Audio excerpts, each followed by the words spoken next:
Boa noite às lutadoras e lutadores da educação do campo de todo o Brasil, que nesse momento nos assistem. Prazer imenso estar aqui com vocês mais uma vez na TV FONEC. A TV FONEC é uma estratégia do Fórum Nacional da Educação do Campo de manter sempre vivo o debate e o diálogo com suas bases em todo o Brasil.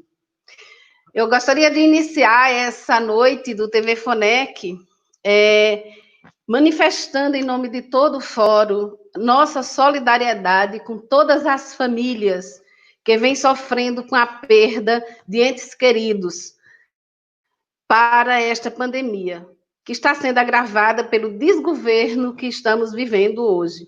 Hoje nós completamos 75.697 pessoas mortas, numa total banalização da vida. Nossa solidariedade também aos 749 mil profissionais da educação que atuam nas escolas do campo brasileiro e que, envolvidos nessa pandemia, também tendo sua família, sua vida dentro desse contexto, dessa crise sanitária, econômica, política e ambiental que hoje permeia o nosso país, se viram tendo que reinventar suas práticas a partir dessa grande situação que nós estamos vivendo. Transformaram suas casas em estúdio, transformaram seus celulares em instrumento de trabalho e, sem nenhum tipo de preparação anterior, tiveram que estar envolvidas no ensino remoto, na educação à distância.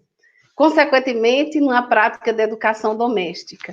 Então, hoje, trazer esse tema de escola do campo e alternância se torna ainda mais importante dentro do cenário que nós estamos vivendo.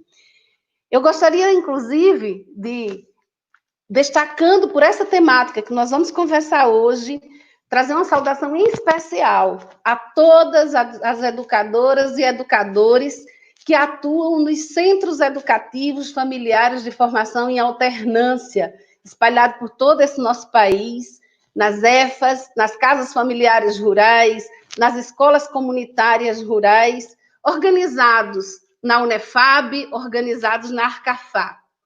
Hoje, nós vamos estar fazendo a mediação dessa prosa, dessa roda de diálogo. Eu sou Socorro Silva, sou professora da UFCG, faço parte da Rede de Educação do Semiárido Brasileiro, RESAB, e estou fazendo essa mediação hoje em nome da Coordenação Nacional do FONEC, do Fórum Nacional da Educação.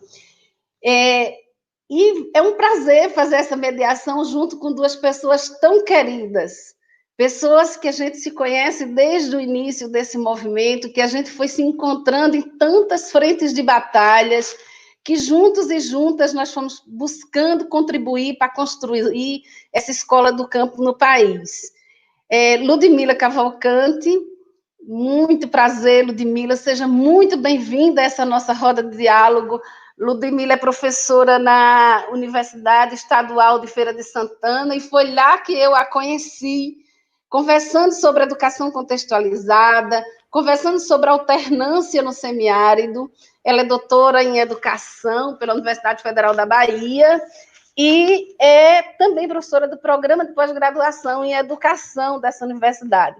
Nós também temos nos encontrado em outras frentes de batalha, como a AMPED, por exemplo. Na AMPED, ela tem sido uma brava lutadora em defesa da pesquisa em educação do campo e da presença dos grupos de trabalhos dentro da AMPED que resgate essa temática específica. Então, Ludmila, muito prazer de você poder estar aqui conosco hoje, para que a gente possa juntos fazer esse debate tão importante para o movimento da educação do campo no Brasil. A outra pessoa é Salomão Age. Salomão também é outro querido, uma pessoa que eu também fui encontrei Salomão nesse movimento, e depois eu tive o prazer de ir no Pará, de conhecer o povo do Pará, de conhecer as práticas educativas do Pará. E Salomão é professor na Universidade Federal do Pará, é uma pessoa extremamente envolvida. Quando eu comecei a querer entender algo sobre multisseriada, logo me disseram, tem um cara chamado Salomão Age, que pesquisa sobre isso. Então, meu encontro com Salomão foi a partir dos estudos e das pesquisas de Salomão sobre escolas, turmas, classes multisseriadas no Brasil. Salomão também é uma pessoa extremamente envolvida na defesa da educação do campo, nos conselhos, faz parte do FIPEC, que é o Fórum Paraense de Educação do Campo, e também de vários conselhos em defesa da educação do campo no Pará. Salomão, querido, seja muito bem-vindo ao TV FONEC. É um prazer imenso recebê-lo para essa prosa de diálogo conosco. Eu queria, inclusive, começar saudando, além de vocês dois, tá? Começar saudando 3 pessoas que, antes da gente entrar no ar, elas já estavam ali nos aguardando. Socorro Dias, Liliane Gondim, Farol Fazer Filosofia, que eu imagino que deve ser um grupo, né?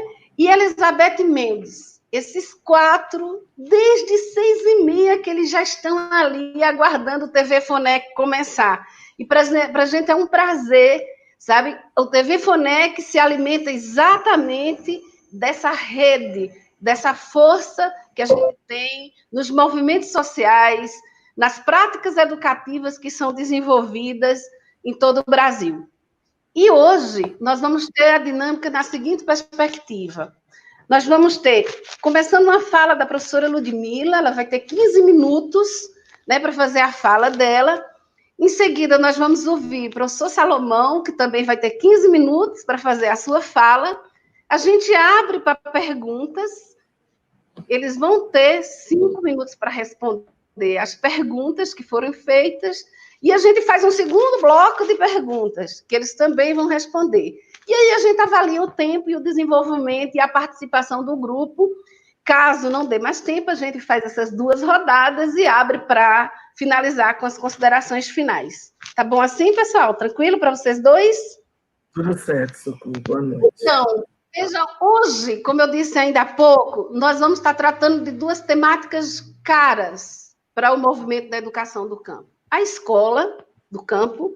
A escola do campo é onde se materializa os nossos princípios, os nossos fundamentos, toda a defesa que nós temos feito pelo direito à escola nas comunidades. A escola para o movimento da educação do campo é um bem público. A escola é vida na comunidade. E a escola do campo, ela reflete esses processos vivos que tem no seu entorno. Esse momento que nós estamos vivendo, da falta da escola presencial, de uma certa desmaterialização da escola presente na comunidade, nas suas relações cotidianas, tem nos desafiado sobremaneira.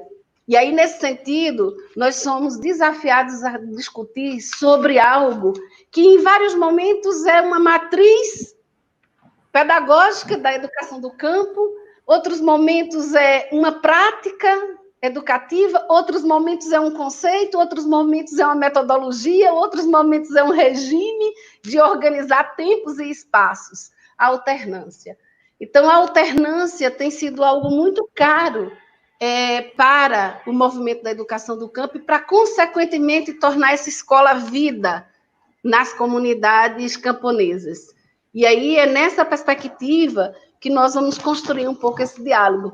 E é muito interessante, porque quando a gente estava organizando essa conversa hoje com vocês dois, a gente começa a perceber como a pedagogia da alternância, que chega no Brasil lá em 68, 69, lá no Espírito Santo, como é que ela foi ganhando uma dimensão impressionante dentro do país, principalmente a partir do movimento da educação do campo. Quando o movimento da educação do campo traz junto deste movimento essa pedagogia também como uma prática educativa, mas também como um princípio, mas também como uma metodologia. E nós hoje temos um crescimento impressionante dos trabalhos e pesquisas nessa área, né? A primeira dissertação que nós vamos ter no Brasil sobre alternância vai ser de Paulo Nozella, né? Em 1977, e depois disso só tem crescido. E aí eu aproveito nesse momento, antes de começar a falar de vocês, para saudar com muito carinho Lourdes Helena, da Universidade Federal de Viçosa, que tem sido uma pesquisadora nesta área, e que, consequentemente, tem criado uma referência não só na Universidade Federal de Viçosa, mas em vários países do mundo, trazendo essa temática da alternância, o que tem contribuído muito para o crescimento da educação do campo. João Batista Queiroz, João Begnami, né, tantas figuras que têm trazido essa contribuição. Então, vamos começar a nossa prosa. Eu convido a professora Ludmila para começar, Ludmila, nos trazendo. Você vai ter 15 minutos para que você possa trazer para a gente assim, como é que esse seu itinerário, né, de educadora, de professora, de pesquisadora, foi levando você a se encontrar com a escola do campo e com a alternância. Seja bem-vinda, querida, o tempo é seu.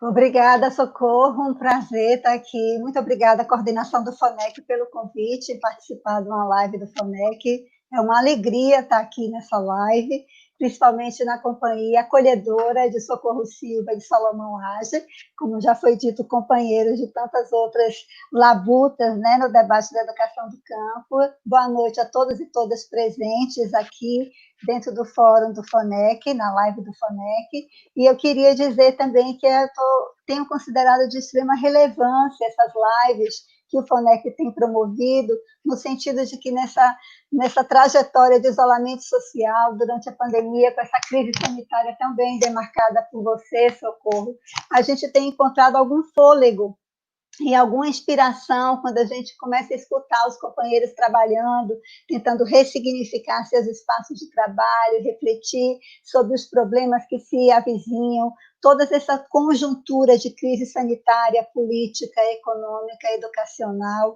ambiental, que tem sido colocada e que tem ajudado, de repente, a dar visibilidade ao que o território do debate de educação do campo tem anunciado faz tempo, que é a falência dessa sociedade capitalista e seu projeto neoliberal, totalmente desigual e que invisibiliza a desigualdade no país. Eu acho que agora nós estamos na vitrine com a desigualdade no Brasil e não há mais disfarce possível, o que nos imputa uma responsabilidade ainda maior nesse debate com a educação do campo. Eu entrei no debate do campo, e eu gosto sempre de ressaltar isso, que quando eu falo do campo, trabalho com o campo por conta de formação de professores na universidade, e aí fui adentrando nas escolas de famílias agrícolas a partir de trabalhos extensionistas, inclusive junto com a CPT na Bahia, e fui conhecendo os espaços da pedagogia da alternância através das escolas de famílias agrícolas. Trabalhei,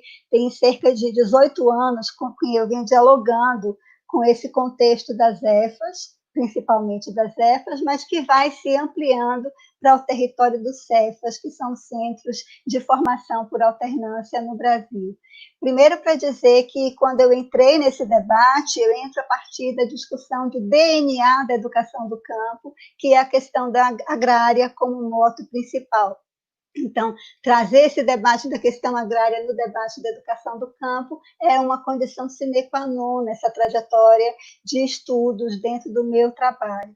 Eu não vou me deter no debate da história da educação do campo para o público do FONEC, né? Vou direto no debate da alternância, tendo que a questão do tempo ela é crucial aqui. Bem, o estudo com a alternância, o ano passado, completou 50 anos de atuação no território brasileiro.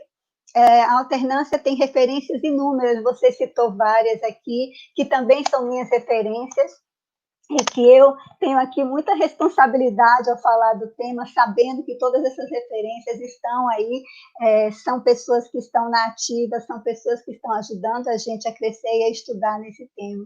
E, inclusive, tem um movimento muito interessante na alternância, que, além dos que você cita, do Queiroz, da Lourdes Helena, João Benami, do Thierry Bourgrave, do Paulo Nozella, nós temos uma geração ainda mais nova de egressos das EFAs e das casas familiares rurais, que, a partir das políticas afirmativas de educação do campo, ingressam na graduação, ingressam na pós-graduação e se tornam novas referências com suas pesquisas de mestrado e doutorado, avançando nesse debate que traz um fôlego ainda melhor, né, e maior para o debate da alternância no Brasil. A alternância, na verdade, ela é uma ideia francesa que nasce na década de 30 do século passado, quando o sindicato rural se junta com a igreja, tentando pensar e ressignificar a escola para dar conta do êxodo rural no período na França.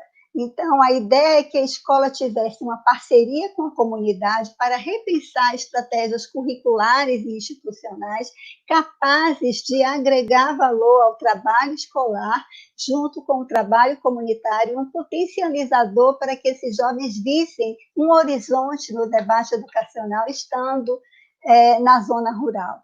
Essa pedagogia da alternância, que nasce como maison familiale rurale na França, no interior da França, ela se expande por vários continentes, ela também se expande dentro da própria Europa, vai para a Itália, e ela vai chegar no Brasil na década de 70, final da década de 60, e na década de 70, chegando inicialmente no Espírito Santo, com o apoio do MEPES, né, que é o Movimento de Educação Promocional do Espírito Santo, e ela traz, nesse formato, né, ela vai das casas familiares rurais para a Itália, que teria um formato de escola-família rural, ela vai chegar aqui com escola-família agrícola. São 4 pilares da pedagogia da alternância, que são pilares que trazem um sustentáculo ao debate, que são, quais são esses pilares? Pilares fins e pilares meios. O pilar fim seria uma formação integral desse jovem, o desenvolvimento do meio, que vem sido discutido e rediscutido na perspectiva do que significa esse desenvolvimento, e os pilares meios são as estratégias para que isso aconteça. A pedagogia da alternância, nesse caso, ela é uma estratégia, mas ela também é um fim, porque ela é a razão de ser desse debate, como um corpo teórico-metodológico que faz parte da própria proposta educacional. A outra estratégia, o outro pilar, é a gestão da associação comunitária, que coloca a alternância no território dialógico com a gestão comunitária. Isso significa que a proposta da pedagogia da alternância é reconhecer no entorno comunitário um espaço formativo e curricular de complexa relevância. Eles são produtores de conhecimento, produtores de saberes, e eles ajudam o debate da escola a ressignificar esse currículo. Então, a proposta curricular é construída junto com esses pais, essas famílias, as lideranças comunitárias, as entidades organizacionais do entorno. É importante salientar que esses 4 pilares, depois dos 50 anos que nesse evento do ano passado da Conferência da Pedagogia da Alternância foi provocado com mais outras dimensões que eles chamaram de eixos na época da conferência, mas que vão dando a entender essa dinâmica que está acontecendo dentro do próprio território da alternância, dos centros de formação por alternância, que foram os pilares da agroecologia e o pilar da educação contextualizada. Então, esse tipo de reavaliação demarca o reconhecimento da pedagogia da alternância como uma pedagogia de inspiração para a educação do campo, que vai influenciar as várias experiências pedagógicas no campo, a partir da política de educação do campo no início do século, e vai trazer também uma oxigenação nesse debate. Inclusive, esses próprios estudos que eu tenho visto e tenho dialogado, né, os estudos da Cristina Vergutz, que está lá no sul do Brasil, trazendo um debate sobre a participação das mulheres na pedagogia da alternância, o que é extremamente relevante, o potencial das mulheres nesse debate da pedagogia da alternância, a questão do trabalho do Tiago Costa, que é da Refasa, que também traz essa provocação no território da agroecologia e esse conceito de desenvolvimento a ser também desnudado e esmiuçado, não como um conceito de desenvolvimento a partir de uma perspectiva evolutiva, mas num conceito de desenvolvimento implicado nas condições sociais do campo, produção do campo, voltado para uma questão do trabalho com a terra, a partir da propriedade rural, distante de uma perspectiva puramente de formação mercadológica. É importante ressaltar que os estudantes, os jovens estudantes do campo, eles são jovens que saem de lá prontos para o trabalho, e eles demandam muito interesse da região por esses jovens formados, porque são jovens que trazem uma formação muito ampla, ela é uma formação integral, nessa perspectiva de que ela não é simplesmente uma escola propedêutica, ela tem formação com currículo propedêutico, eles estudam nas disciplinas escolares, o trabalho de conhecimento escolar sistematizado, mas eles também têm uma formação voltada para o trabalho na propriedade, o trabalho numa perspectiva redimensionada também, eles fazem projetos profissionais para os jovens do campo,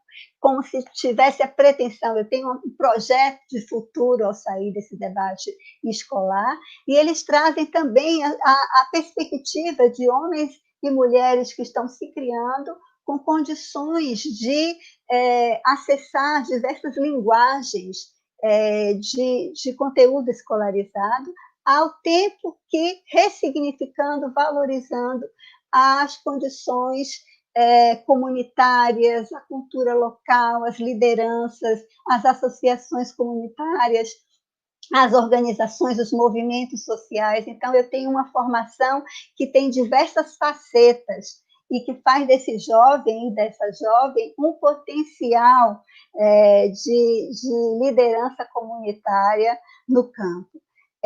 A outra coisa que eu queria chamar a atenção é que, como você mesmo anunciou, a partir da política de educação do campo, trazendo para cá, principalmente o período do decreto de 2010 para cá, nós temos uma grande amplitude do debate da pedagogia da alternância, e ela vai se redimensionando em diversos formatos, né? A Lourdes Helena tem um trabalho muito bom com o João Batista Queiroz, que vai fazer esse estudo sobre como é que é o estado da arte da pedagogia da alternância. E aí a gente vai vendo como ela inspira nessa perspectiva de tempo formativo, né, do tempo de 15 dias na escola, 15 dias na comunidade, o tempo que eu vou, essa troca de saberes, essa troca de espaços formativos, como que isso pode inspirar em momentos outros, em dimensões outras, de propostas educacionais no campo. Isso inspirou também a pedagogia da alternância no acesso à universidade, né? Nós temos os cursos de formação de professor do campo, também utilizando e se inspirando no debate da pedagogia da alternância, assim como os cursos do Pronera, o LEDOC, o ProJovem. Acho que o Salomão tem bastante propriedade para estar falando sobre isso. Características, não sei como está meu tempo aí, Socorro, as características em torno da pedagogia da alternância, que eu acho que são muito importantes da gente sinalizar aqui, e aí depois a gente pode voltar no debate para falar um pouco mais. Primeiro, que ela estabelece uma relação diferenciada com a comunidade, é uma relação de parceria com a comunidade. Nós temos um conselho comunitário nas escolas que ajudam a pensar essa escola do ponto de vista administrativo, do ponto de vista pedagógico, do ponto de vista de gerenciamento desse espaço, né, e da formação dos sujeitos. Nós temos uma perspectiva participativa de construção curricular, a relação pedagógica de muita implicação com o contexto escolar e com essas relações de movimentos ao redor. Ela se reporta muito ao entorno, né? Ela tem uma dimensão, um raio de atuação que extrapola os municípios, porque as escolas famílias elas conseguem ter uma ação intermunicipal, inclusive, né, porque elas transitam muito nessas regiões comunitárias e conseguem congregar ali naquele espaço uma diversidade enorme de contextos populacionais do campo. Ela tem o trabalho como um princípio educativo, o trabalho é um ponto importante na formação desse sujeito, ela usa da prerrogativa da pesquisa, de um material didático próprio, isso é muito relevante. São estudantes que saem da escola acessando, tendo condições de acessar as ferramentas digitais, as ferramentas do trabalho no campo, as ferramentas da comunicação social, as ferramentas da mobilização. Então, é um trabalho que na verdade, cria-se muita expectativa nesse processo formativo. E tem eu diria que tem também uma conexão muito forte com as organizações sociais, umas parcerias do entorno, e isso pode ser, ao tempo que tudo isso, todas as características podem ser potencializadoras, elas também são desafios, porque a depender desse entorno, você também tem implicações que são desafiadoras para essas instituições, né? E a formação contínua de professores e monitores, que também considero como potenciais e desafios. Ao mesmo tempo, a questão da sustentabilidade dessas escolas e dessas instituições, por serem, de acordo com a LDB, instituições de caráter comunitário. Então, elas têm que estar o tempo inteiro renegociando essa política de apoio pelas políticas públicas. E, recentemente, nós tivemos agora uma grande decepção, né, com a retirada da pauta no Conselho Nacional de Educação, da resolução que demandava, né, o acesso do Centro de Formação em Alternância para as políticas de educação do campo, que eu creio que o professor Salomão possa falar melhor sobre isso. Bem, qual seria a inspiração disso para a escola do campo?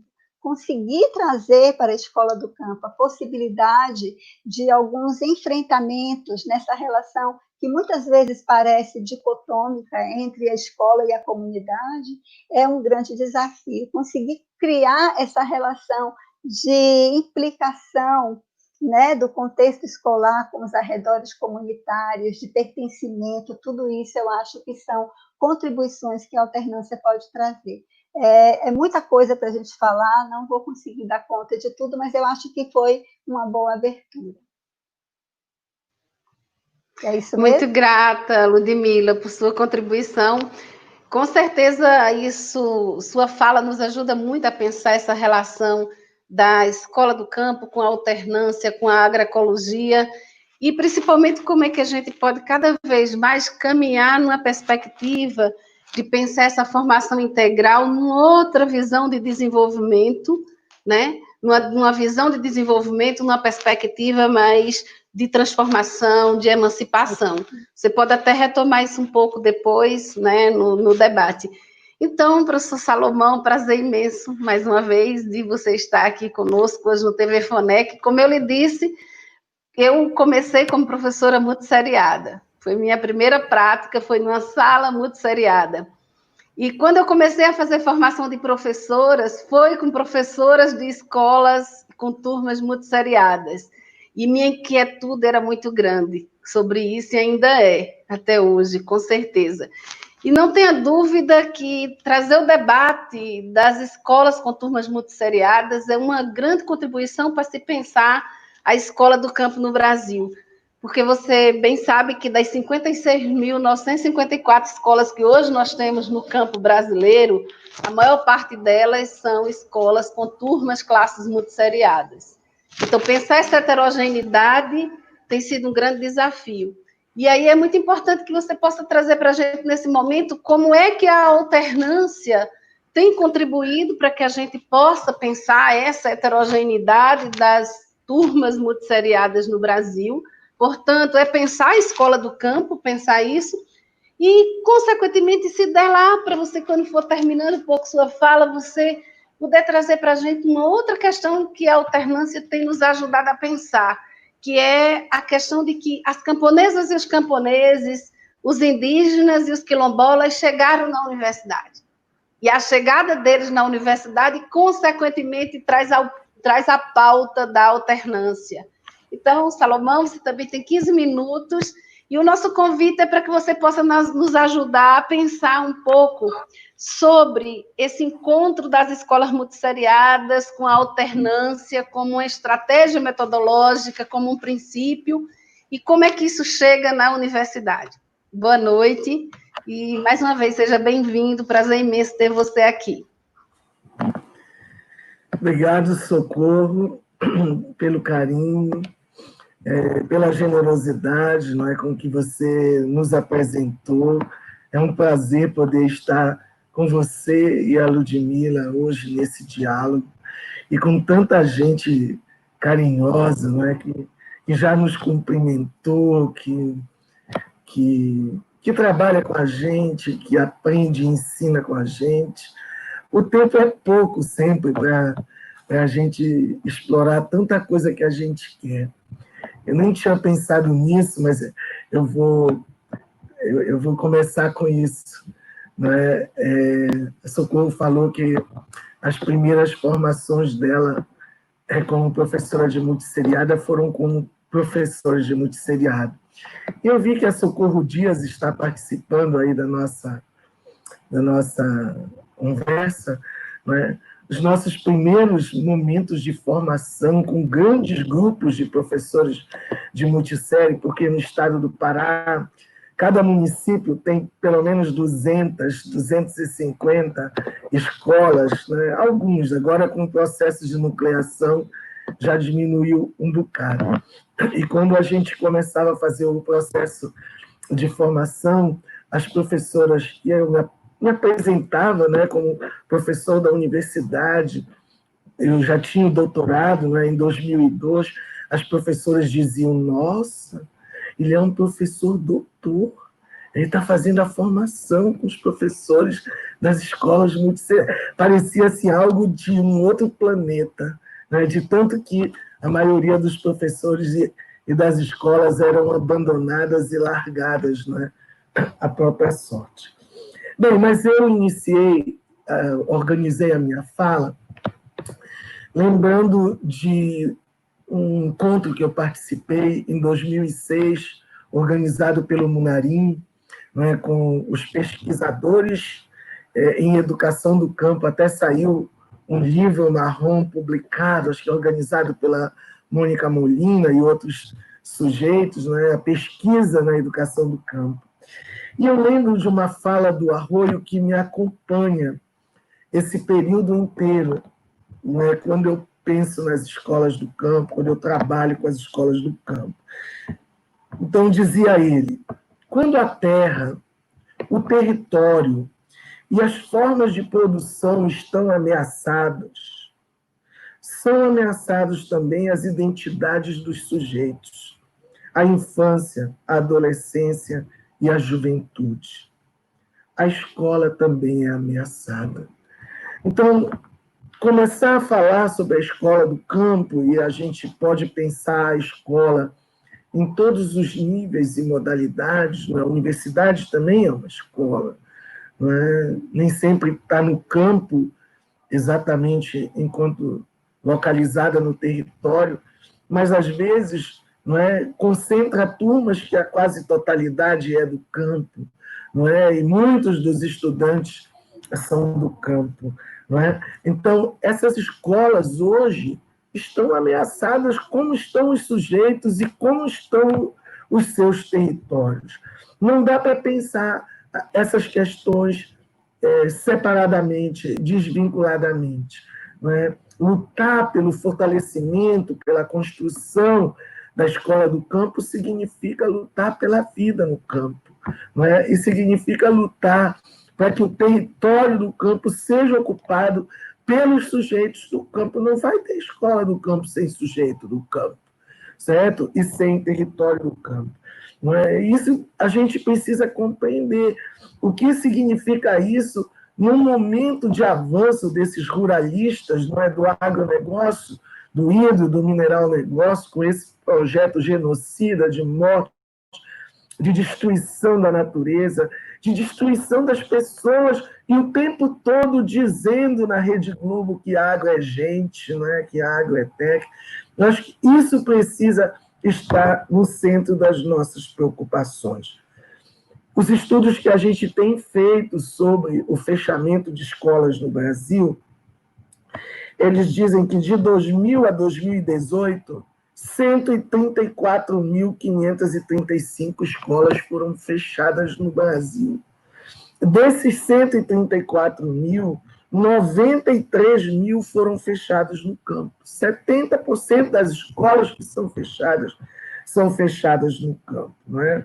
Mas temos 41.389 escolas fechadas nos territórios urbanos. Os estados que mais fecharam escolas no campo no Brasil é a Bahia, com 13.300 escolas fechadas nesses 18 anos, e Minas Gerais com 9.600 escolas fechadas. O Pará fechou 6.158. Então, vocês estão vendo, assim, as escolas estão ameaçadas no campo e na cidade. Não é quando a gente deveria estar construindo escola, inaugurando escola, para poder elevar, inclusive, o nível de escolarização para as pessoas, elas estão sendo fechadas em massa. Escolas fechadas é um dado oficial, não é que nem os mortos da pandemia, quando a gente fala em 75 mil, a gente tem que dizer que são aqueles oficiais, porque a gente sabe que tem um número imenso, que talvez até duplique ou triplique, de pessoas que, porque não são testadas, não são identificadas como a morte por conta do coronavírus. Isso se aplica também às escolas. Nós temos um número imenso de escolas paralisadas, que são escolas que as secretarias de educação, elas vão parando o seu funcionamento, mas elas não decretam a sua extinção, certo? Esse número é muito maior do que o número de escolas fechadas.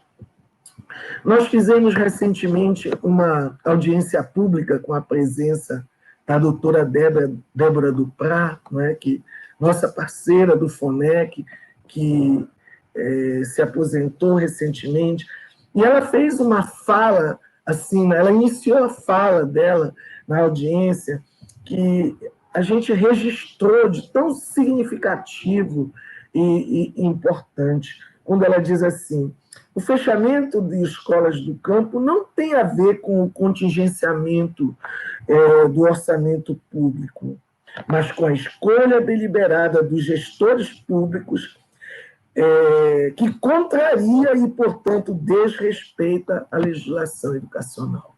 E é essa situação de ameaça que a gente vive, não é? Do agro, do hidro, do mineral da negócio, dos ruralistas e dos gestores públicos que estão à frente das secretarias estaduais e municipais de educação, que não respeitam as legislações hoje existentes, não é? Que regulamentam como que as escolas, não é? Para que as escolas fossem fechadas, não é? É necessário ouvir as comunidades, não comunicar as comunidades. É necessário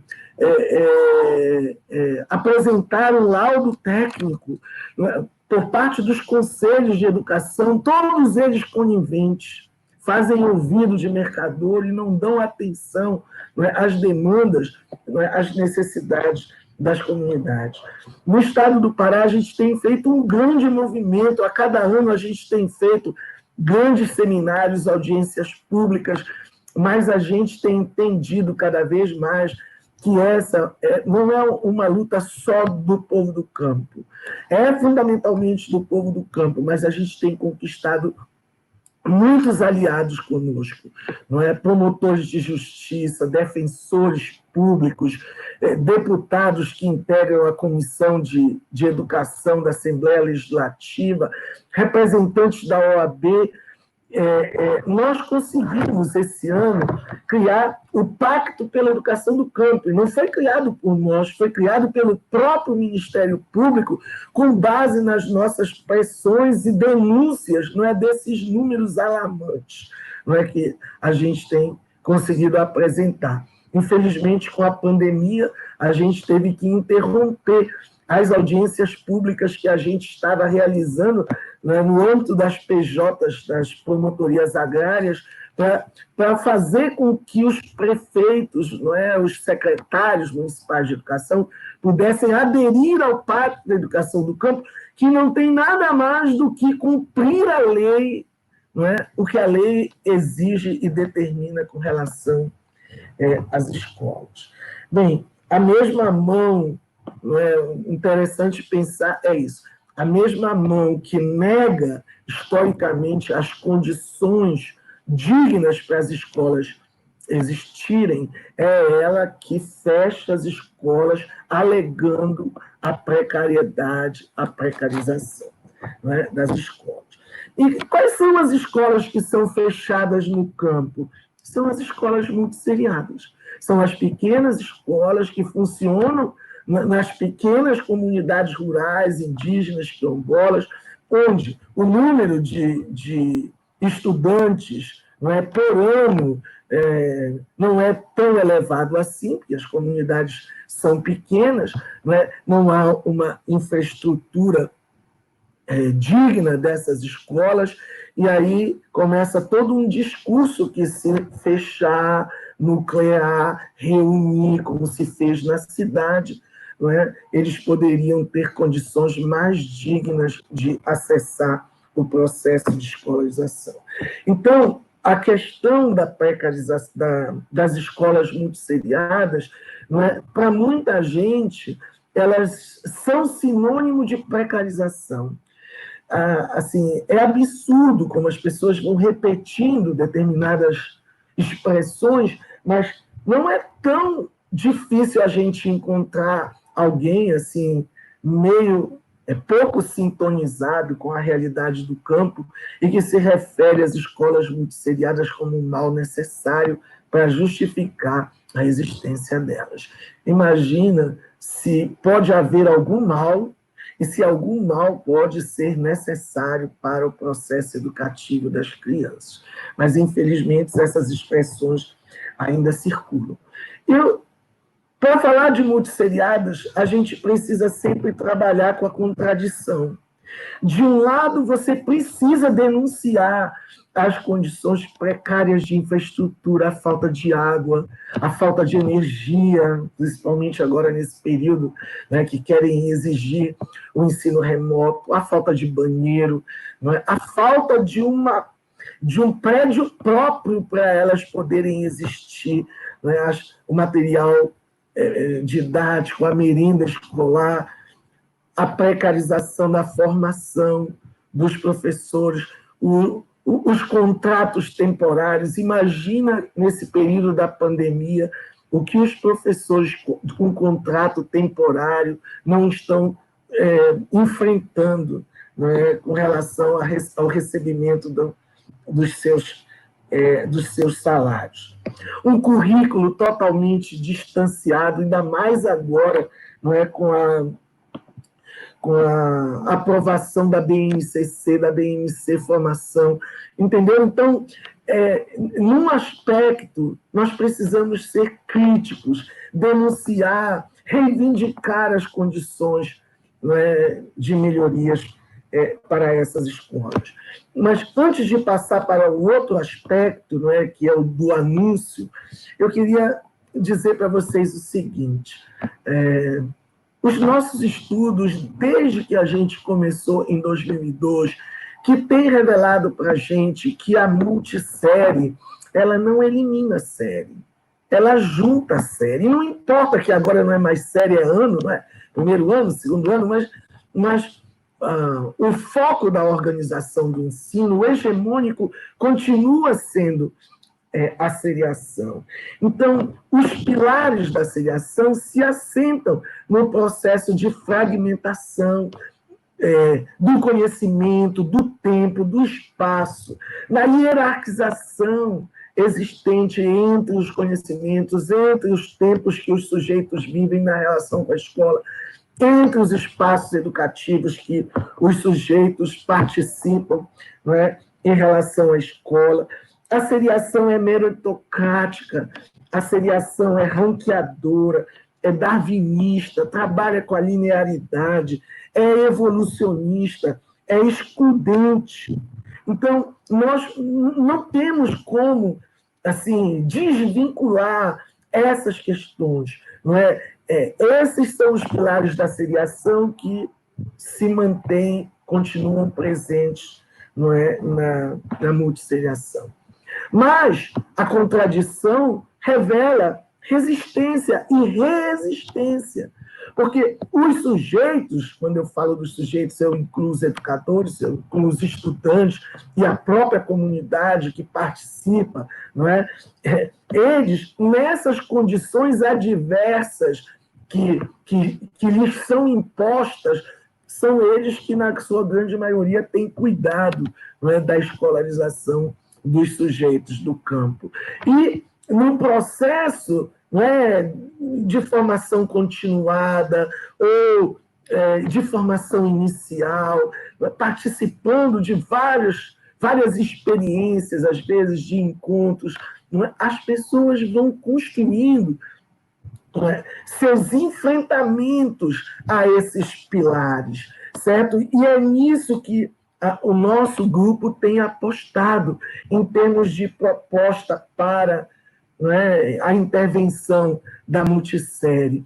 Como desconstruir, como minar os pilares da seriação, que é o que a gente vem trabalhando com o conceito de transgressão, certo? Transgressão no sentido processual, da gente ir desconstruindo esses pilares no processo em que a gente vai construindo, né, as referências que vão, não é, construir a escola do campo que a gente quer. Meu Deus, será que é o meu tempo que já está acabando? Eu nem cheguei na alternância. Bem, mas eu vou tentar, então, falar mais um pouquinho para entrar na alternância.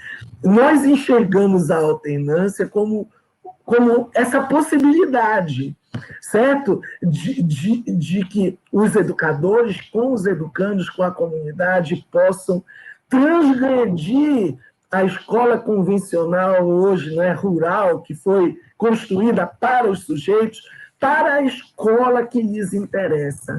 Olha, nesse sentido, não é, tentando falar das virtualidades da alternância e que, na minha opinião, se aplicam tanto para a educação básica quanto para a educação superior, porque a educação superior também se referencia pela seriação, certo?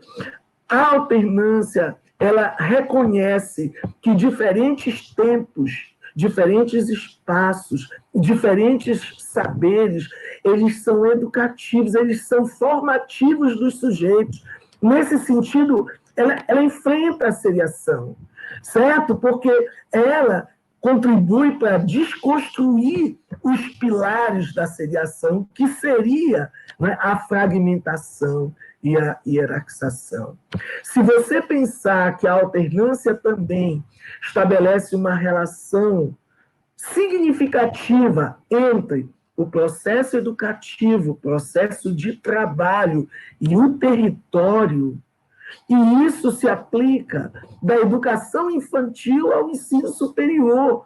A relação que a educação, não é, nas escolas do campo precisa reconhecer, valorizar, incidir, dialogar com o trabalho dos sujeitos que os constitui, não é, enquanto os sujeitos do campo quilombola, extrativistas, indígenas, pescadores, certo? E essas práticas, elas se dão no território, não exatamente ou exclusivamente no interior da escola. Então, essa relação tempo-escola, tempo-comunidade, ambos como tempos educativos e tempos de praxis, não é que num você adquire a questão teórica e no outro você adquire a questão prática. Ambos são tempos de praxis que vão estabelecendo os vínculos, não é, entre o processo educativo, o processo de trabalho que os constitui na produção da sua existência e a ocupação dos seus territórios, na construção das suas territorialidades. Certo? Eu não sei, eu queria encerrar, talvez, essa parte. Sim, só mais um pouquinho. Os estudos que a gente tem feito também têm mostrado que a alternância, ela pode incidir, pelo menos em 4 questões relacionadas, não é, à educação dos sujeitos. Primeiro, na organização do ensino, não é? Que você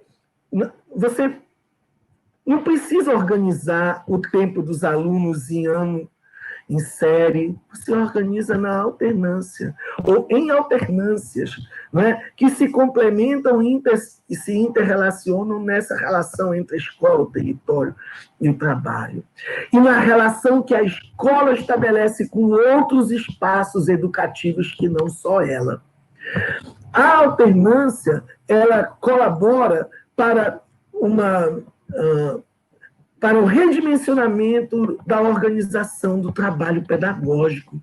O professor não trabalha sozinho, ele realiza um trabalho educativo coletivo, integrado, relacionado, mas se não tem outros professores com outros sujeitos da comunidade que também são educadores. A alternância incide na reorganização do currículo, porque ele passa a ser construído coletivamente com os sujeitos. A cada alternância, o que é que vai ser debatido, o que é que vai ser discutido. E, por fim, a alternância incide na produção do conhecimento.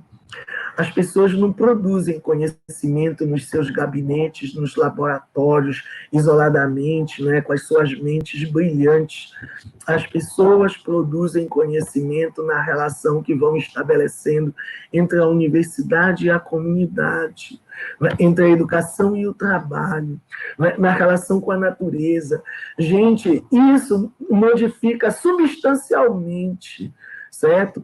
A nossa forma de enxergar a ciência, o papel da universidade, o papel da escola, o papel do professor, a relação com o pesquisador, né, com a militância.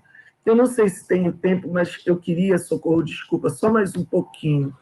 Recentemente, nós vivemos um processo muito constrangedor em relação à pedagogia da alternância, não é? Há algum tempo, o Conselho Nacional de Educação vinha elaborando uma minuta de parecer e resolução, não é, sobre a pedagogia da alternância, porque o que a gente tem é um parecer de 2006 e a gente precisava avançar na legislação para reconhecer todas as experiências hoje que nós temos de alternância com os Cefas, mas também com as escolas públicas, com as universidades públicas, com a licenciatura em educação do campo, com as licenciaturas interculturais indígenas, com as populações quilombolas, e a comissão étnico-racial do Conselho, não é, sob a liderança do conselheiro Gerson Baniwa, nós passamos aí pelo menos 4 meses de intensa construção coletiva, entendeu? Dialogando sobre a história, o conteúdo, o financiamento, a aplicação da alternância na educação básica, na educação superior, na formação de professores, e fizemos escutas públicas, não é? E quando a gente pensava que, não é, no dia 7 de junho, o Conselho Nacional de Educação, o Conselho Pleno, fosse aprovar esta resolução, e essa minuta de resolução e parecer, que foi construída, inclusive, com a SEMESP, não é? Que é a Secretaria das Modalidades Especiais, hoje dentro do próprio MEC, a secretária do MEC que participa, não é, do Conselho, sugeriu a retirada de pauta da minuta e do parecer, alegando que, na leitura dela, não é, nós estávamos construindo um sistema paralelo de educação. Meu Deus do céu. Não é? E é isso, Socorro. Desculpa se eu extrapolei muito meu tempo, mas é que o tempo não dá para a gente refletir sobre outra coisa. Obrigada. Muito grata, Salomão. Com certeza, uma temática como essa, nós precisaríamos de muito mais tempo, mas essa ferramenta de comunicação, a gente tem que lidar com essa questão do tempo. Aproveito para dizer aos dois que vocês têm vários orientandos e orientandas que hoje estão aqui, ó, assistindo a TV FONEC. Um abraço para todo mundo, que são educandos e educandas, e orientandas nossos, né? Que tem também, meus estão aqui presentes. Um abraço para vocês. Aproveito para complementar alguns coletivos que são fundamentais para esse debate da escola do campo e alternância.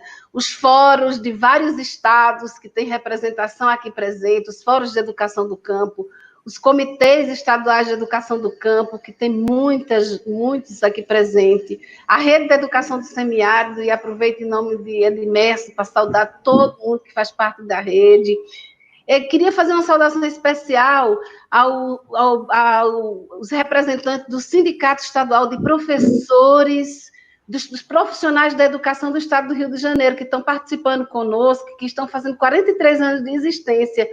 Eu queria, em nome deles, saudar todos os profissionais, os 749 mil profissionais que atuam nas escolas do campo no Brasil e que são extremamente invisibilizados, principalmente nesse momento da pandemia, não são consultados de forma alguma sobre as estratégias que estão sendo usadas no ensino remoto, qualquer outra estratégia para manter a escola funcionando conforme essa lógica que está em curso. Saudar Hidalgiso, em nome dele, todo o pessoal do MEPES, Tiago Costa, em nome dele, todo o pessoal da Refaz e da Ecofaba, o Comitê Pernambucano de Educação do Campo, Roseli Caldarte e Mônica Molina, prazer vocês estarem aqui. Todo o pessoal do FONEC, que está aqui na nossa retaguarda, né? Erivan, Clarice, Eliane, Marcelo Cruz, que sem vocês três, essa TV FONEC, né? Está aqui presente todo dia. Grata a vocês pela retaguarda que estão aqui dando para a gente. Então, pessoal, tanta pergunta que eu estou tentando administrar aqui. Eu tentei fazer um bloco onde tem algumas coisas em comum e vocês se sintam à vontade para lidar com essas perguntas. Tem uma primeira pergunta que, de uma certa forma, a gente já falou sobre ela antes, que era como é que a gente avança na alternância dos princípios. Na alternância, nós temos um princípio na sua origem, que é a questão da formação integral e do desenvolvimento do meio. Como é que vocês percebem o avanço na pedagogia da alternância, dessa perspectiva, numa visão mais emancipadora e de transformação social?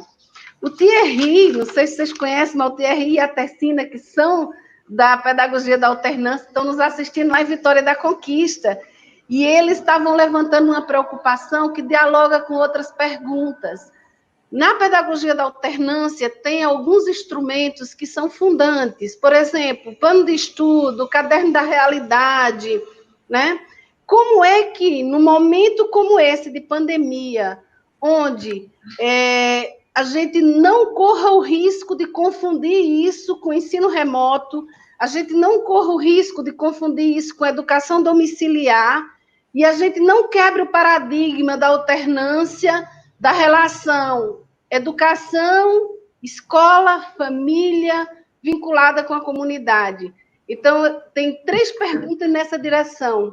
Como é que, no momento da pandemia, a alternância e seus instrumentos e suas ferramentas não serem confundidas com ensino à distância, com ensino remoto e com educação familiar? E, complementando essa, tem uma outra pergunta que diz assim para a gente: o inventário, ele poderia ser uma estratégia na alternância? Como é que vocês veem isso? Ele poderia também ser trabalhado como uma estratégia na alternância?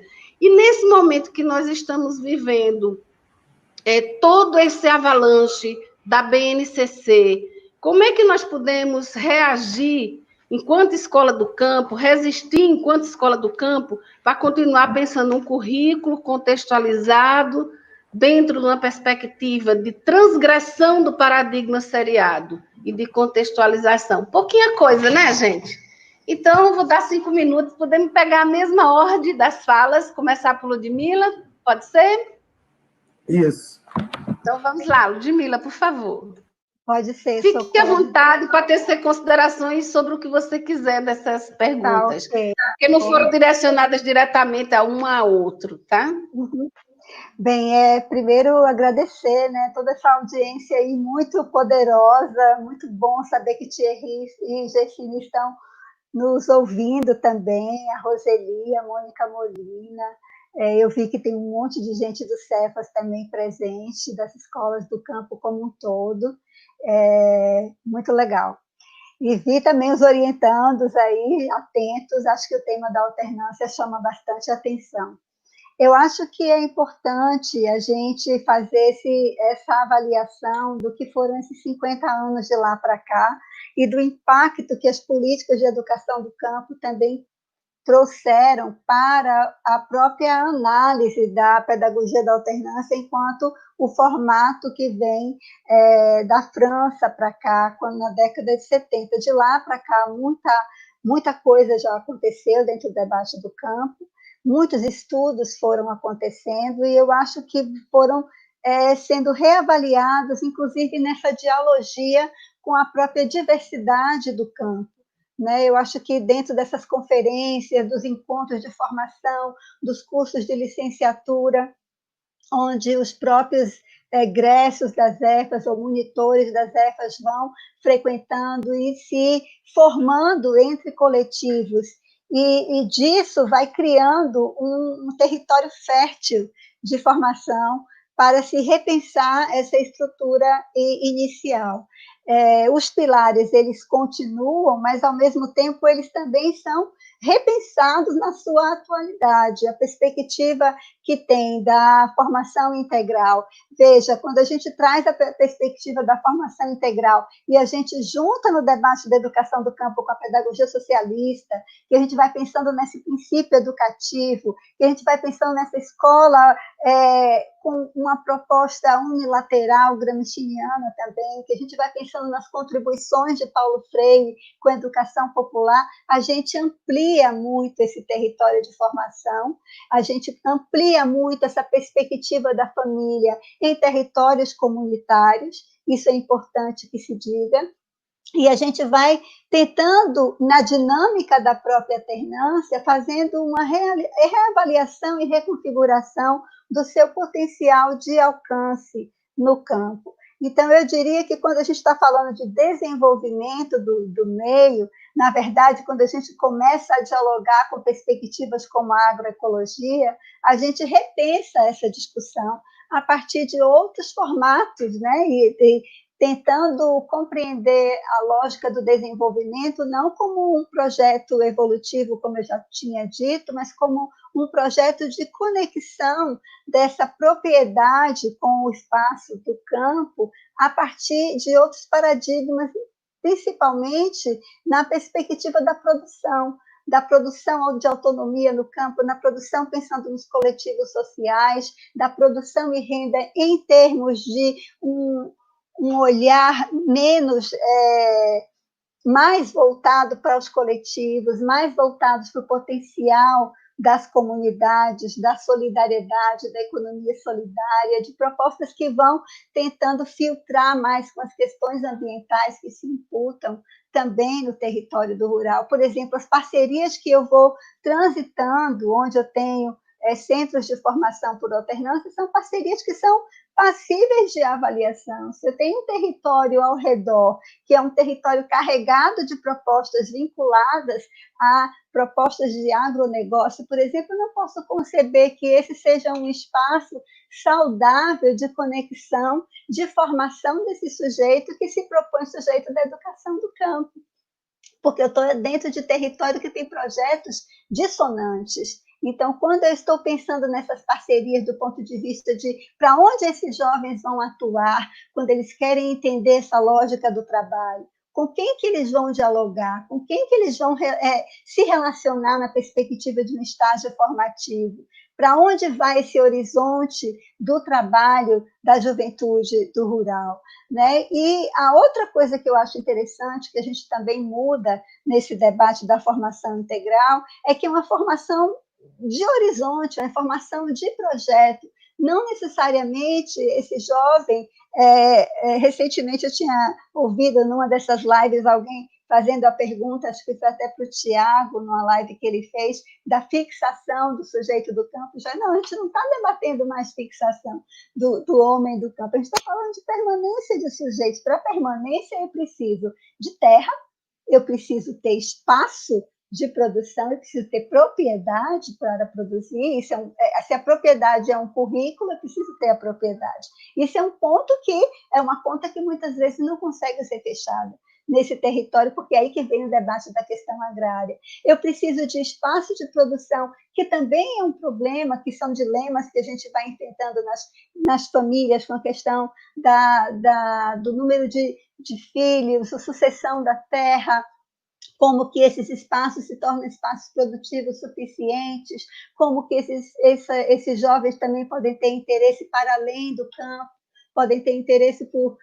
Recentemente eu tive um estudante dentro da universidade que é egresso de EFA fazendo filosofia, e ele já tive estudantes de EFA fazendo história, fazendo física. Então, toda essa abrangência de possibilidade, ela tem a ver com essa discussão da possibilidade da formação integral, né? A possibilidade da formação integral que coloca esse sujeito. Ele é vinculado ao campo, ele está atrelado aos debates do campo, ele não abandonou as lutas do campo e ele consegue se pensar em outros também momentos e processos formativos.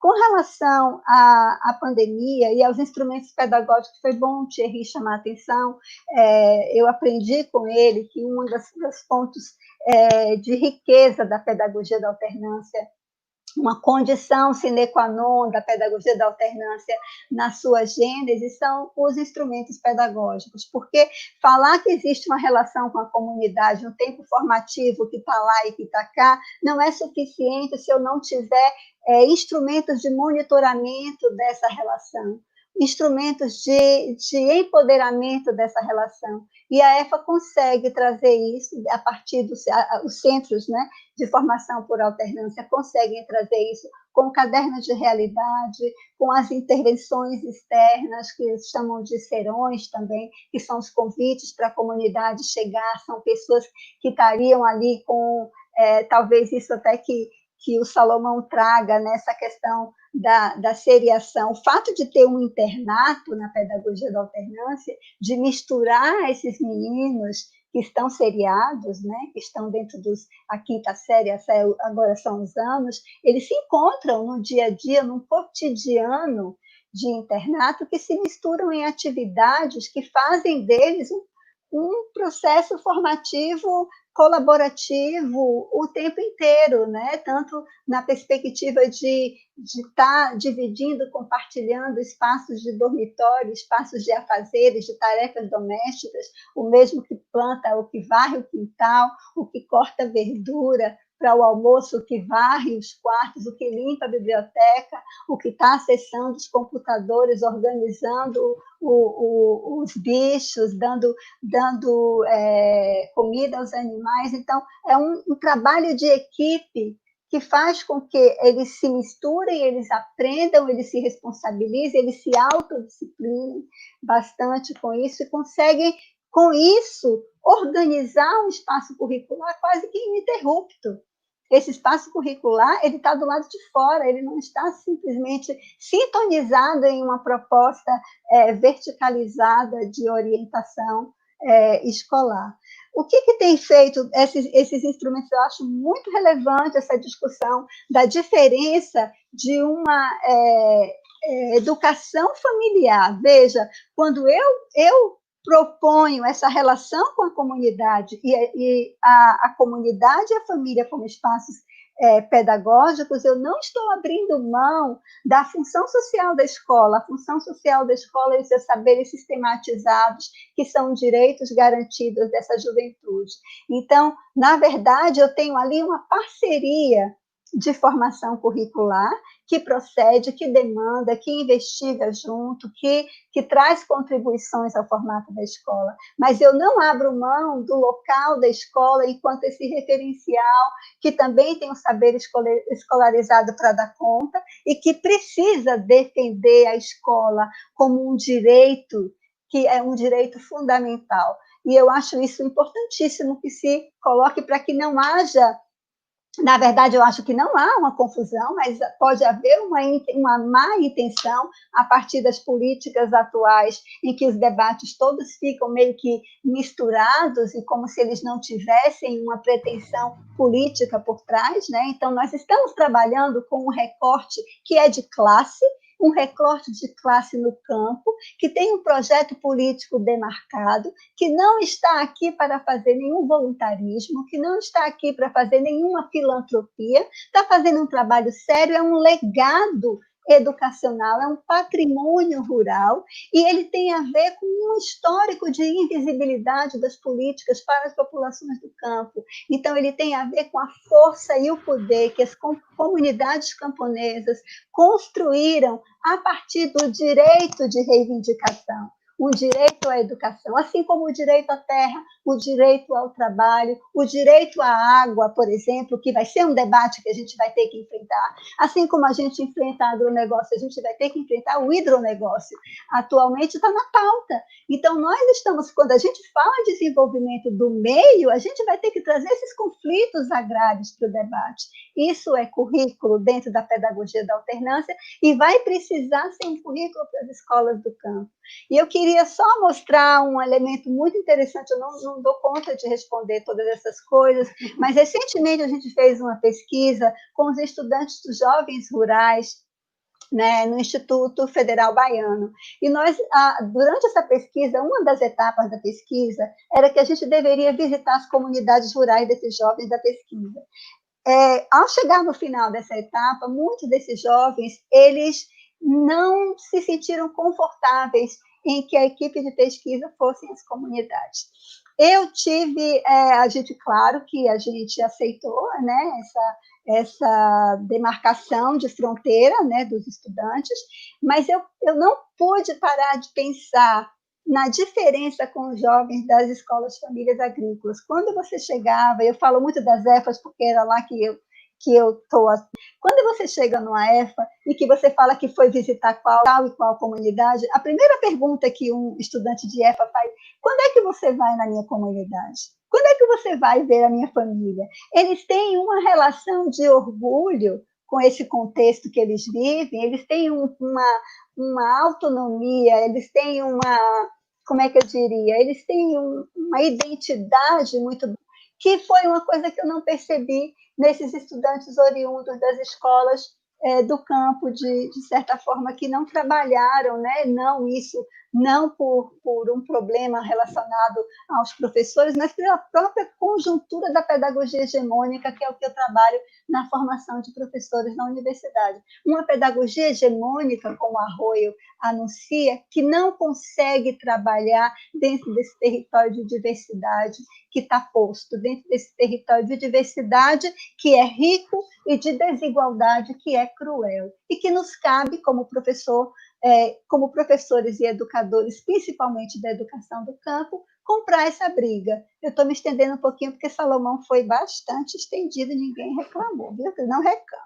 Então, agora, só para eu fechar, eu queria falar com relação ao fechamento de escolas, que Salomão brilhantemente trouxe aí, e eu acho que essa é a grande contradição do nosso debate, e que eu sempre falo dentro da sala de aula com a pedagogia. Não vamos esperar que todos os contextos rurais estejam sintonizados com movimentos sociais, porque nem sempre eles estão. Mas qual o papel nosso de professor que, diante do domínio das leis, diante do domínio do debate dos direitos sociais, com leitura e escrita, vendo os processos de atropelamento dos fechamentos de escola que não fazem nenhum tipo, né, as secretarias municipais muitas vezes não fazem nenhum tipo de consultoria, desce com a demarcação do fechamento de escola. Então, qual é o nosso papel nesse lugar, né, de professores que estamos atuando lá? Como é dolorido estar nesse lugar, como é dolorido perder esse patrimônio comunitário, porque quando uma comunidade ela perde a escola e perde o posto de saúde, ela tem uma ausência de Estado naquele lugar. É uma expulsão, é um projeto de expulsão da população. E ele tem um significado e um sentido que a gente precisa colocar na pauta do debate. Então, isso é que eu gostaria de chamar a atenção. A pandemia, sim, eu tenho discutido, conversei com algumas pessoas sobre quais as estratégias com relação à pandemia, e concordo plenamente. Primeiro, que a tecnologia é nossa aliada, e ter acesso à tecnologia como estamos tendo agora, e graças a ela estamos conversando com centenas, né, de pessoas ao longo desse trabalho do FONEC, é uma coisa, ter acesso a essa internet é outra coisa, ter a plataforma digital é outra coisa, ter uma aula online é outra coisa. Então, é uma falácia dentro da perspectiva da sociedade brasileira. É simplesmente uma pá de cal dentro do debate da formação do sujeito de direito na educação.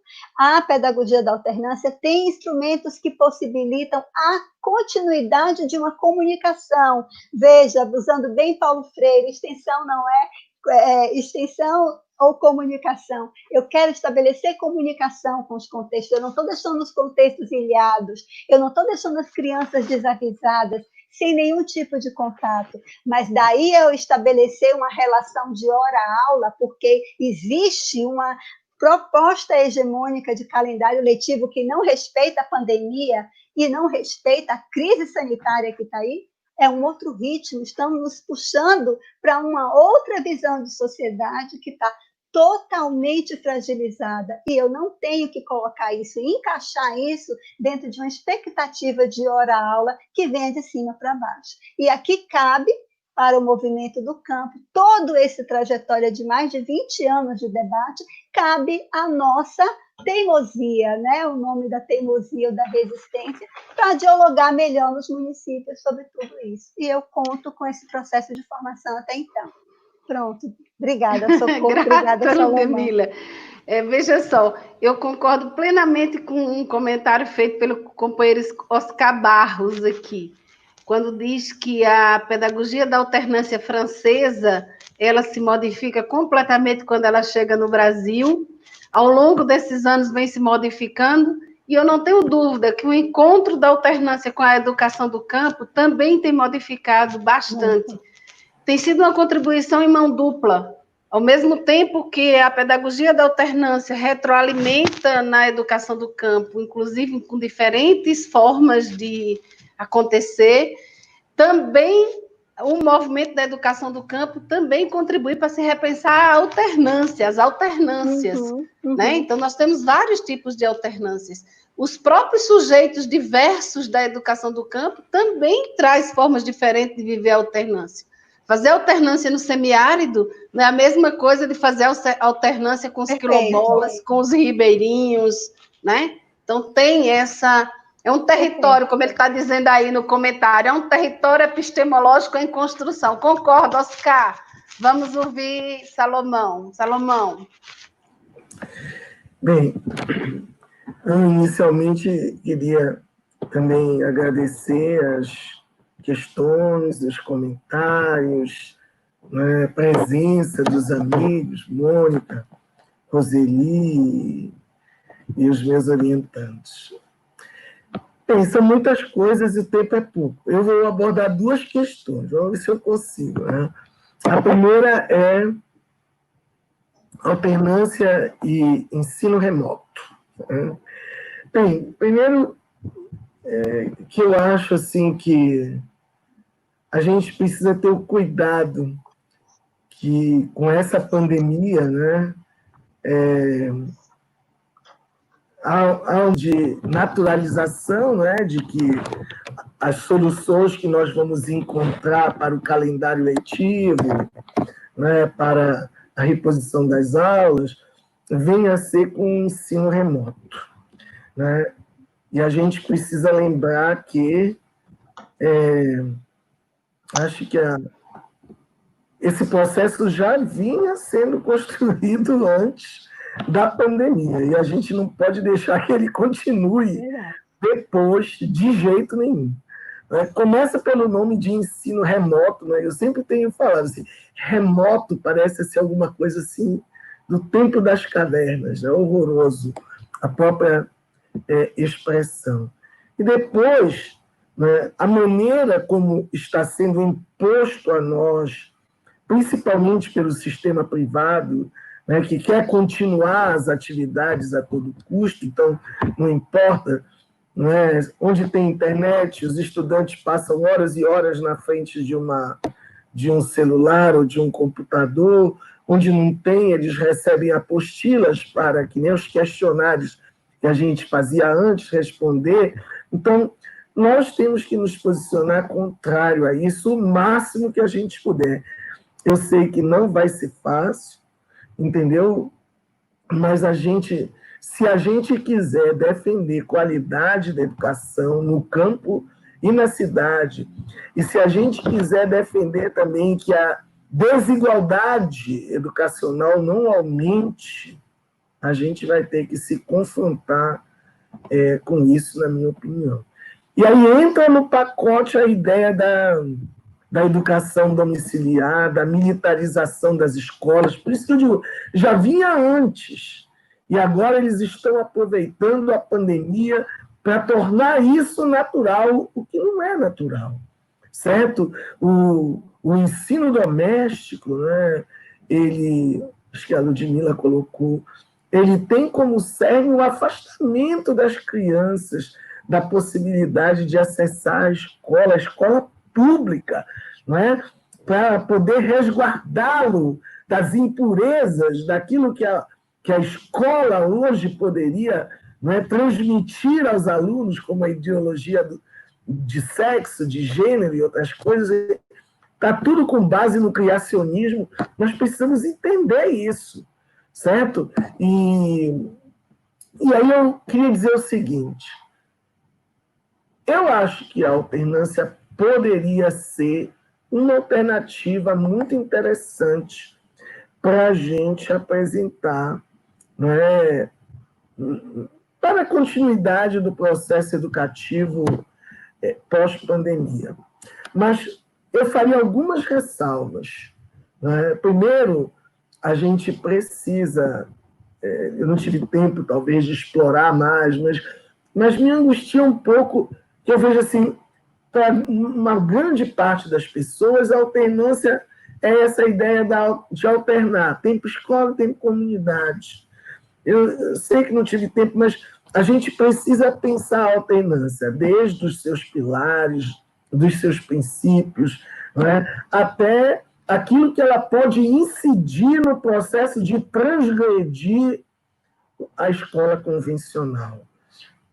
Se a gente tiver isso claro, a gente vai entender, por exemplo, que a alternância não barateia nada. Pelo contrário, não vamos baratear o ensino, como que é a iniciativa privada utilizando o ensino remoto e utilizando a educação à distância, certo? Para fazer essas conexões entre educação, trabalho e território, né, nessa perspectiva de que reconhece que os diferentes tempos, espaços, né, e saberes são formativos, então vai exigir um esforço maior, que pode ser muito bem sucedido, se a gente não entender, se a gente conseguir entender de que nós não vamos estar fazendo ensino remoto com alternância, entendeu? São coisas que não se misturam, são coisas que não têm condição, não é, de conviver, na minha opinião. A segunda questão que eu queria abordar é a BNCC, entendeu? Porque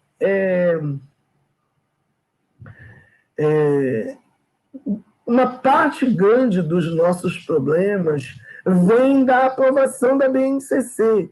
Ela não alterou só currículo, né? Ela, além de padronizar o currículo, ela está padronizando a formação, completamente vinculada à gestão educacional e também à avaliação, não é, com a questão dos resultados, a associação da qualidade aos resultados adquiridos nos testes. Então, é outra questão assim, que a gente precisa confrontar, mas com qualificação. Porque nós temos hoje o movimento Todos pela Educação, todos pela Base, articulados com a Undime, que reúne os secretários municipais de educação, articulados com o Concede, que reúne os secretários estaduais de educação, com o Ministério da Educação, Né? Então, não é pouca coisa, certo? Há uma lógica construída nessa relação público-privada, não é? Que tem uma aliança internacional, porque vem das orientações e imposições dos mecanismos internacionais. Então, para mim, por isso que eu digo, o confronto tem que passar pela nossa compreensão, entendeu? De toda a lógica dinâmica, sujeitos que defendem, interesses que estão por trás, que é para a gente ter os argumentos para poder se contrapor. Olha, queria dizer que a gente está tentando construir uma rede de educadores, né, que a gente vai pautar a autonomia, porque a gente quer reivindicar a autonomia dos educadores para tratar o currículo, para tratar a educação, e a diversidade, para se confrontar com esse processo de padronização do conhecimento e da própria identidade dos sujeitos, porque à medida que eles aprendem todos a mesma coisa e dizem que está se cumprindo o direito, não é, de todos de aprender, na realidade está se homogeneizando os processos de subjetivação. E se quer produzir, não é, os sujeitos adequados, não é, ao mercado de trabalho, não é, a essa perspectiva meritocrática, resiliente, não é, que a gente tem que ir para cima. Entendeu? E tem que ir para cima com competência para mostrar o quanto é nocivo todo mundo ser obrigado a ensinar e aprender a mesma coisa. É nocivo, entendeu? Mas pensa, a gente está dizendo que é nocivo e todo o aparato do Todos pela Educação, público-privado, estão dizendo que é a modernidade do processo educacional. Entendeu? Esse pessoal controla a mídia, controla, entendeu? Está querendo controlar o próprio fundo público, aplicado especificamente, né, para essa questão. Então, assim, são questões que estão na ordem do dia.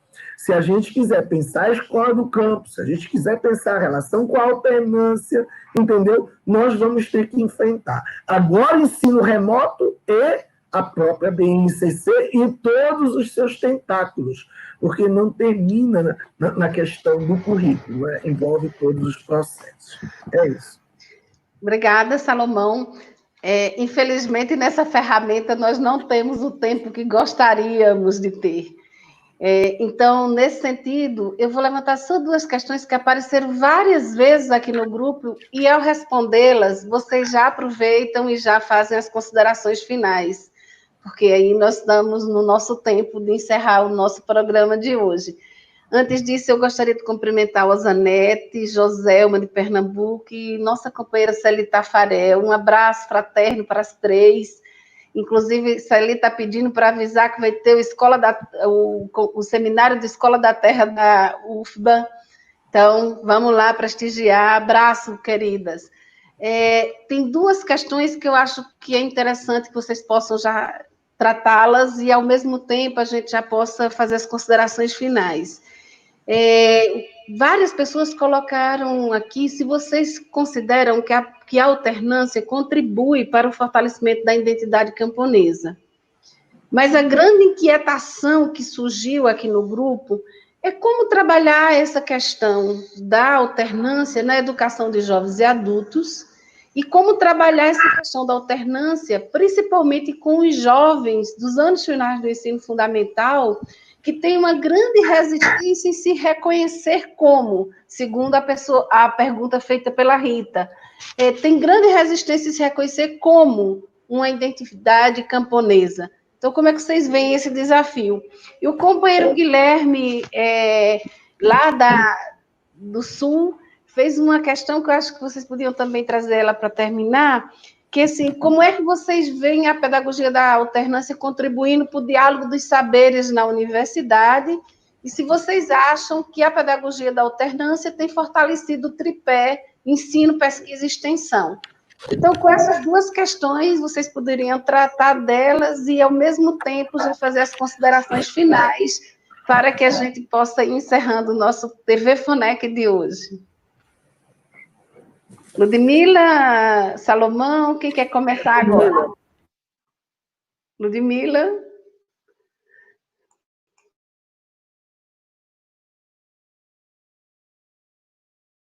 Oi, Socorro. Oi, Salomão. Que bom. Um abraço para a professora Celi, da UFMA, a professora Joselma. Depois, assim, agora não dá tempo de acompanhar o chat, depois eu vou. É minha primeira live, é muito tenso, né? A gente não consegue olhar para as pessoas, então é muito confuso. Mas eu fico muito feliz de ver essas pessoas todas assistindo, dialogando com a gente. Eu penso, primeiro eu vou falar dessa questão dos saberes na universidade, a partir de uma experiência que eu acompanhei, que foi a do Pronera de Direito na UFES. E nós tivemos a honra de ter uma turma de direito com 40 estudantes do Brasil, variadas regiões do Brasil, e essa turma de direito teve um certo acompanhamento nosso do Departamento de Educação junto com o Colegiado de Direito da Universidade. Foi um aprendizado enorme ter essa turma de direito do Pronera na universidade. Primeiro que direito é um curso extremamente dentro da ordem, né? Direito é um curso hegemônico, é um curso que quem acessa esse curso tem a tradição de ser as classes mais altas da sociedade. O curso do Pronera ele entrou pela porta da frente, ele trouxe todo um cabedal de articulação e reflexão política extremamente necessário para sacudir o espaço acadêmico, inclusive não apenas no seu curso, mas como nos demais cursos. Ele trouxe a esse curso a possibilidade de você escutar o outro lado dessa história, a possibilidade de escutar esse estudante da classe multisseriada chegar para mim, professora da área de educação, e falar assim: professora, eu estou desesperado porque eu tento aprender o que é hermenêutica. E esse menino, no segundo semestre, se debruçando para aprender hermenêutica e, ao mesmo tempo, se sentindo imbuído de muita coragem, de muito desejo de estudar, né? Como diz o próprio Gramsci, porque estudar é dolorido, porque sair atrás disso, sair atrás dessa sofisticação, esse sofrimento de você acessar os conhecimentos é um sofrimento. E, no entanto, em momento algum você vê a peteca cair, porque ele sabe que aquilo ali é resultado de um produto de luta, de coletivo, que tem uma devolutiva. Veja, é uma perspectiva totalmente diferenciada, esses cursos do Pronera, de uma perspectiva de um estudante que faz da classe média, um estudante que faz o vestibular, que faz o Enem, e vai no curso de Direito e tem uma proposta de devolutiva para a sua família. No caso desses movimentos sociais, a devolutiva é para a sociedade, é para um projeto de campo, é para um projeto comunitário, é para um projeto de movimento social. Então, eu qualifico um debate que é um debate que muitas vezes as pessoas não conseguem perceber, porque elas estão tão imbuídas de uma cultura da meritocracia que ela não consegue perceber que, para o lugar que ela se encontra, ela teve uma trajetória de outros sujeitos ali. Tanto é que o debate da política de educação do campo, ela sempre faz essa ressalva, que ela vem dessa história de sangue e de luta no campo, que muito antecede a década dos anos 2000, do século XXI. Então, é possível fazer uma identidade camponesa nesses territórios das escolas do campo? De onde vem essa identidade camponesa? Uma coisa que eu percebo nos trabalhos com alternância, que não é necessariamente uma coisa que a pessoa ensina, mas é simplesmente uma convivência, é uma cultura, é uma inspiração. Eu vou aprendendo nesse coletivo, eu vou aprendendo. Eu acho muito interessante quando eu encontro os irmãos mais novos falando assim: eu tenho loucura para estudar na EFA, eu tenho loucura para ir para essa escola que é uma escola de grife, né, no campo, porque é uma escola que traz essa perspectiva de amadurecimento juvenil, ao tempo que não corta essa possibilidade da juventude se expressar, se divertir, se expandir, criar, ter uma perspectiva artística também no momento que está estudando o conteúdo propedêutico. Veja, eu não estou dizendo que é um território ideal, eu não estou dizendo que é um território sem problemas, eu não estou dizendo que é território sem precariedades. Eu já visitei escolas em que monitores estavam 6 meses sem receber salário, imbuídos da sua missão de estar fazendo parte daquele contexto coletivo. Isso não é qualquer coisa. Isso não é uma coisa a ser colocada como um problema de menor interesse discursivo. Isso é uma problematização importante. E é por isso que uma resolução como essa, que foi tirada da lista de prioridades do debate, ela é uma grande perda, porque ela tira dessa possibilidade de colocar os sujeitos da alternância no território do lugar de direito. Veja, é uma escola comunitária, são instituições comunitárias, mas quem é que está gerenciando? Que comunidade é essa? Que comunidade é essa para participar de um projeto político-pedagógico como eu participei e mediei em vários contextos, em que eles levam a comida que planta, eles levam a plantação. Já que eu não tenho condição de levar alguma coisa para colaborar, eu vou levar o alimento. Isso, para mim, é de uma sofisticação de trabalho, de solidariedade, de concepção de comum, sabe? De um patrimônio comum a todos, é um investimento comunitário. Eu, pai analfabeto, não tive a prerrogativa da educação, mas eu quero que meus filhos tenham e eu vou investir nisso. Olha a beleza disso, de pai falar e avô falar, eu bati tijolo ali dentro daquela escola, aquela janela ali foi eu que coloquei. Então, a sensação de que faz parte daquele contexto é uma sensação que é criada e que isso vai passando como uma coisa que fica impregnada de emoção, impregnada de pertencimento, impregnada de identidade. Então, a identidade não é uma coisa que eu aprendo no livro didático da página 13 à página 15.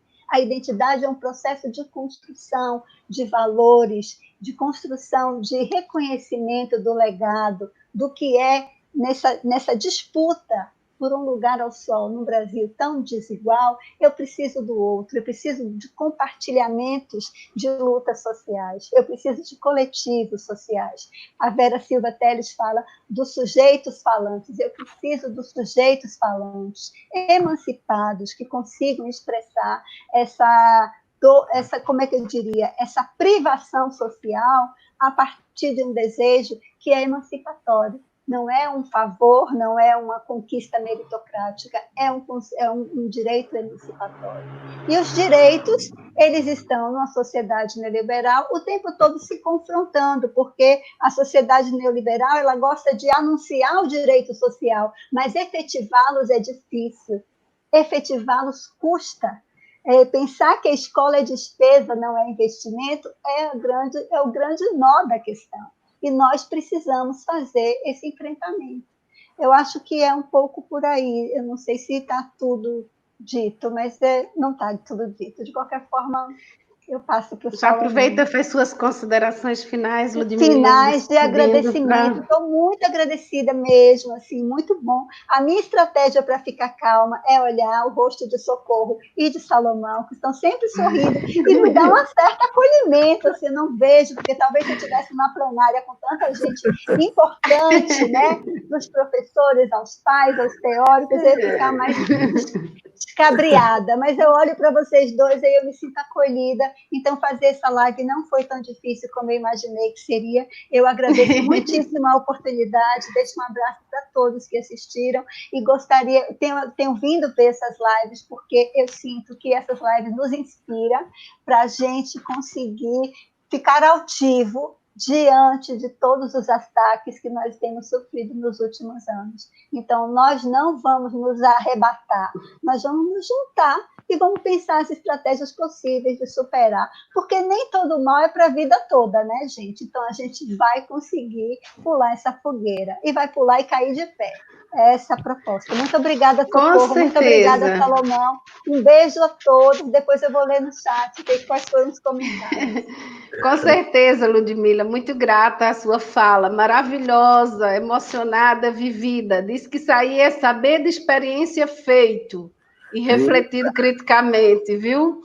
E não tenha dúvida que são as contradições que impulsionam, né, para que tudo se transforme. E essas contradições desse momento tendem a também nos impulsionar para transformar esse cenário tão desumano e tão avassalador e tão cheio de barbárie, né, que nós estamos vivendo. Querido Salomão, por favor. Tá bom. Bem, fiquei pensando, né, no que responder diante da questão da identidade, mas eu vou falar um pouco de mim e da identidade camponesa, né? Primeiro, acho que é importante a gente considerar o que a sociedade pensa da identidade camponesa, né? Assim, hegemonicamente, a maioria da população, quando se reporta aos camponeses, aos indígenas, aos quilombolas, ainda é muito forte, né?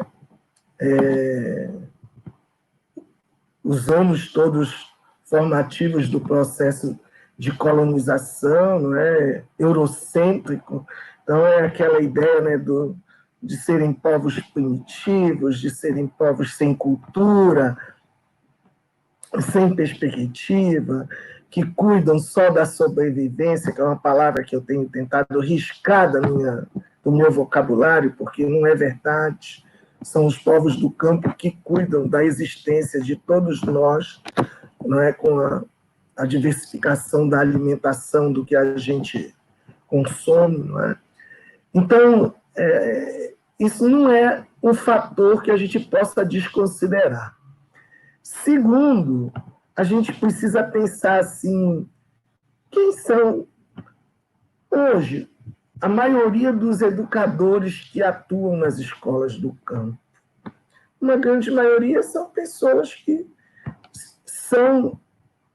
moram nos territórios urbanos, não é? E se deslocam às comunidades rurais, e que muitas vezes comungam, não é, dessa visão hegemônica que se tem do povo do campo.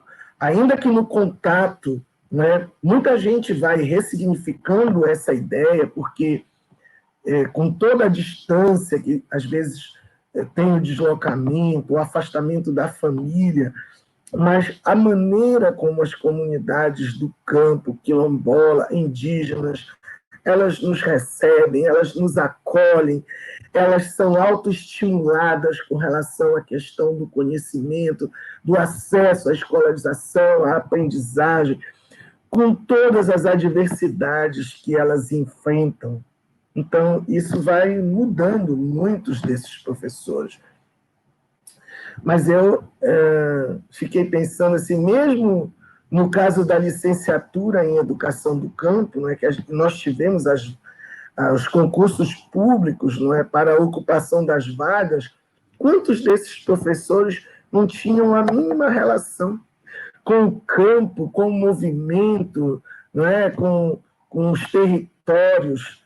Não é? Então, eu vejo que isso tudo é um processo, não é? E é um processo que a gente tem avançado, na minha opinião, assim, largamente. E a gente, quando eu digo a gente tem avançado, não é só a educação do campo, os próprios camponeses, olha, eu trabalho sempre com disciplinas que envolvem a questão dos movimentos sociais. Então, quando eu chego e pergunto qual é o movimento social mais forte que a gente tem no país, as pessoas respondem imediatamente, é o MST. Pode falar mal, pode dizer que é baderneiro, desondeiro, que é isso, não é? Que o grupo hegemônico tenta denegrir, mas em termos de movimento social que enfrenta, que ocupa, que reconstrói, que produz, é o movimento do campo. Então, olha, eu sou professor de muitas turmas da licenciatura e muitas delas acontecem nos prédios dos campos da universidade, entendeu? Eles começam tímidos, com vergonha, entendeu? Porque se sentem um pouquinho, às vezes, deslocados do seu ambiente, do seu território, mas basta você começar a organizar com eles as místicas, os seminários, eles ocupam o auditório, eles cantam, eles dançam, eles fazem a diferença, ou nós fazemos a diferença em termos, entendeu, do que é ser do campo, do que é ser da educação do campo, do movimento que a gente constrói, pessoal. Entendeu? Isso precisa contagiar os jovens que vão para os anos finais do ensino fundamental. Gente, olha, se eu pensar que as condições do estado do Pará, e eu vejo que muitas pessoas que atuam com esses jovens, nem formados, às vezes, em nível superior, eles são. Entendeu? Eles são, como eu digo, contratados do campo para a cidade. Olha, eu vou dar um depoimento para vocês, assim, quando eu terminei o meu doutorado, que eu comecei a fazer a pesquisa, né, sobre as escolas multisseriadas, eu lembro de muita gente que dizia assim para mim, mas o que esse cara tem a ver com o campo? Ele é do campo, viveu na cidade a vida toda. E aí, das escolas multisseriadas, eu fui parar na coordenação de um programa, de um projeto de alfabetização de jovens e adultos do Pronera, que ocupava toda a Transamazônica. Eram mais de 115 turmas, e o povo do meu departamento, da minha universidade, eles olhavam para mim e diziam assim, Salomão, tu acabaste de voltar do doutorado, fizeste uma parte nos Estados Unidos, tu vai te perder com a alfabetização de adultos, entendeu? Ainda mais na Transamazônica, que vocês sabem que no período das chuvas, aqueles comboios, né? E aí eu ficava olhando para eles a mesma sensação assim, que tinham as professoras das escolas multisseriadas, que elas diziam, eu estou tendo uma formação com um professor doutor, nunca na vida delas, elas imaginavam isso, entendeu? E hoje, se eu tenho o respaldo que eu tenho, a legitimidade que eu tenho, foi trabalhando com esses povos, entendeu? Foi aprendendo com eles tudo que eu aprendi, inclusive o pertencimento à Amazônia, ao território, entendeu? São coisas assim que não tem preço. Então, olha, se a gente deixar o povo do campo contagiar o campo e a cidade, basta só a gente incentivar e provocar. Nós não temos problemas com questão de identidade, certo? Então, para encerrar, que eu tinha organizado um monte de coisa e acabei não fazendo nenhum, eu vou recitar para vocês, assim, para a minha forma de agradecimento por essa noite linda, né, maravilhosa, com a Ludmila, com a Socorro e com todos vocês, a Eliane, o Marcelo. Tem um trecho, não é, do caderno da educação do campo, do primeiro, não é, que tem uma definição de escola do campo maravilhosa para a gente que quer entender, mas o que é uma escola do campo? E aí ele diz o seguinte, a escola do campo não é um tipo diferente de escola, é a escola em movimento, reconhecendo e ajudando a fortalecer os povos do campo como sujeitos sociais, que também pode ajudar no processo de humanização do conjunto da sociedade, com suas lutas, sua história, seu trabalho, seus saberes, sua cultura, seu jeito próprio de ser, de viver e de se reproduzir socialmente.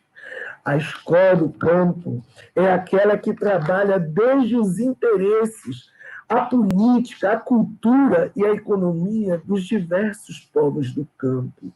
Ela possui o jeito do campo. Ela inclui nesse jeito as formas de organização, de vida e de trabalho dos povos do campo, porque são construídas políticas e pedagogicamente pelos sujeitos do campo.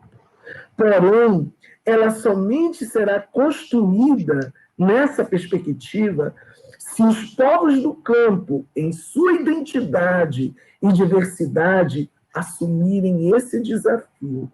Não sozinhos, mas também não sem a sua própria luta e a sua própria organização. Obrigado, Socorro, Ludmila, e a vocês que nos assistem nesse momento. Gratidão a vocês dois por falas tão maravilhosas, tão vivas e tão engajadas com esse fazer pensar da educação do campo. Não é à toa que Escola do Campo é nome feminino, a alternância é nome feminino, a agroecologia é nome feminino. Tem tudo para elas entrelaçadas a gente se fortalecer, com certeza.